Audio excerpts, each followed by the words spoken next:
Alright guys, I just saw Harry Potter Part 7 Part 2 a few days ago, and as you can see, just got done doing the bum review, and now here's my opinion on the movie, my personal opinion. Of course, you can't talk about Part 7 Part 2 unless you talk about the other parts. I'll give you just my real fast opinion on them. Actually, I can really sum them up in one word. I've never been a huge Harry Potter fan. I don't hate them. I've just never gotten that into it. It's just not really my thing. I sort of wanted to like them. I wanted to be more into them, but I think something about the way that the kid actors are and the dialogue and the pacing, I just felt... I never felt was that gripping. But they're okay. Like, they're not horrible. They're not bad. I just never got that into it. A quick run through. First movie, looked great, cool world, could care less about the characters. Second movie, hey, that's just the first movie again. Third movie actually was almost pretty good, because it really captures sort of what it's like to be a teenager, but boy was it going gray.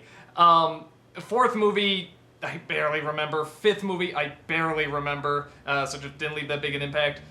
Movie 6 I remember liking, actually, quite a bit. Again, though, it was more, by that point it was sort of more the main kid himself. I sort of thought was a little flat. I couldn't get into him. I sort of thought, I think Harry's the most boring character, which I don't think is good. And then Part 7, Part 1, while engaging, I thought was just unbelievably intense and just sort of overly dark. You know, they all look darker, but they never seem that much darker, to be honest. And then 7 is just like shit, you know, and I like the fact they get out of the school. It's like The Fugitive, you know, it's sort of a chase and they're doing something a little different, but, pretty intense, and just not... I could have used a few smiles. I mean, come on. So now we have Part 7, Part 2, and I guess out of all the movies, this one, for me, is probably my favorite, because it was the one that seemed to go by the fastest, and that's always been a thing for me in the Harry Potter movies. They seem so long. I mean, God, Part 7 when they said, you know, we have to find these pieces that have Voldemort's soul. How many of them are there? And I thought it was something like 5 or 7. I'm like, couldn't you just make it 2? God. So, this is the first one where it's just like, as it ended, I just looked at the watch, I'm like, really? It's over already? And it's like 2 hours, so it's not short. But that's a sign that the movie's doing something good.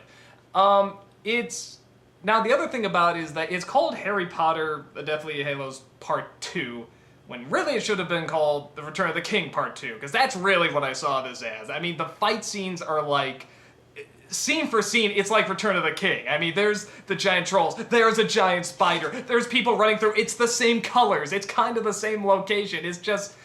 It's very, very similar, but it's not bad. It's still pretty good action, and it did keep my interest. And I'm happy to say that after 7 movies, 7 full movies, the kid who plays Harry Potter has finally gotten one emotion down, and that is pissed off. When he looks pissed off, he looks really pissed off, and you buy it when he's pissed off.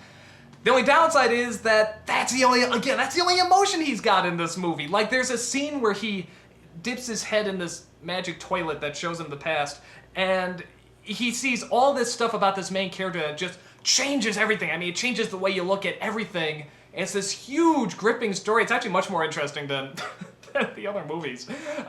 Just this one story is so fascinating.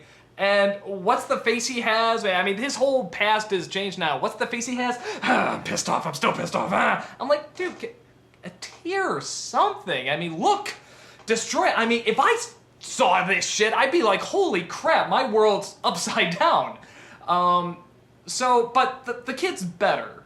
And it's the first time I was actually starting to get into his character. Now, after 8 films, it's probably not the best thing, but still, finally started to get there.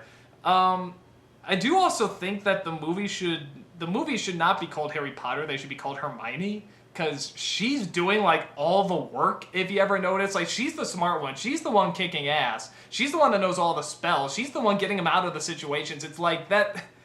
It should have been about her. Actually, I really would like these movies more if they were about anybody but Harry Potter. I think he is such a bore. But, again, it flowed okay, where I think the other films...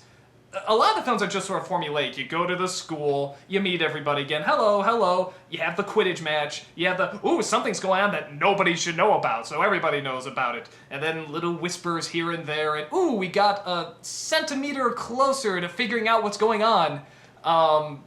And that's sort of every movie. Until part 7 where they do something different. But that really dragged. I mean, that was just, like, again, you know, there's like 5 or 7 parts of the soul. It's like, So, I probably would like these movies a lot more if it was just down to 3. You could have told this in 3 films. I'll put it this way. I haven't read the books. I'll come out and say that. Everyone says the books are better. I trust them. Again, I'm just not into that. So if they, but this story as is told seems like it could have been done in 3 books. If the movies are like the books, which maybe they're totally different. I don't know. I've heard various things. But as is, I didn't love it, but I didn't dislike it either. It's sort of, it's on the highest part of yeah, that's the best I can say for it. So, not being a super huge Harry Potter fan, I'm glad I saw it. I don't think I regret seeing any of them. But this one I sort of felt like, oh, this had the most stuff going on, and I could follow it the closest, even though there's still a ton of scenes where I had asked my friends who were Harry Potter fans, all right, why did this happen? How did this happen? What was this? Blah, blah, blah. I will say the climax is quick. Which they really build up. Even the trailers, they really build up Harry Potter going up against Voldemort. You know, they build up them shooting the wands, and, you know, the movies build it up. It's over so quickly, and I really would have liked something that had a lot more punch to it. But there's so much action in the rest of it, it really doesn't matter. So, again, on the whole, I say, but a very high for me. For Harry Potter fans, I went with people who weren't fans and people who were. The people who were fans seemed to really like it. They said it was pretty close to the books. They left out a few things, but that just happens. People who weren't were still confused by a few things, but liked it okay. You know, enjoyed it. So it's probably a solid bet that you're not going to get too many people that are going to hate this movie. All the problems I have with it, you know, I sort of put in the bum review. But again, you give it a little leeway because it is quote-unquote children's fantasy, and you let that stuff slide. This school will be closed in a millisecond. But, you know, it's whatever. It's fantasy. It's all good. So, yeah, that's really about it. I can't say I'm going to miss having these movies around because I was so sick of going to see them and have to review them. But none of them were god-awful, and none of them were spectacular, in my opinion. I thought they were all just, they were decent, they were okay. And I know it's meant a lot to, like, a big generation of people. That's cool. It's gotten a lot of kids into reading, thank God. I think that's wonderful. So, I don't hate the Harry Potter event, franchise, whatever, at all. I like a lot of the stuff that's done. It's gotten a lot of people into fantasy. So, yeah, that's pretty much my 2 cents. I guess I recommend it. Even people who aren't fans, you'll probably get something out of it. You know, even if it's just a fun little adventure. So that's about it then. I shall see you later.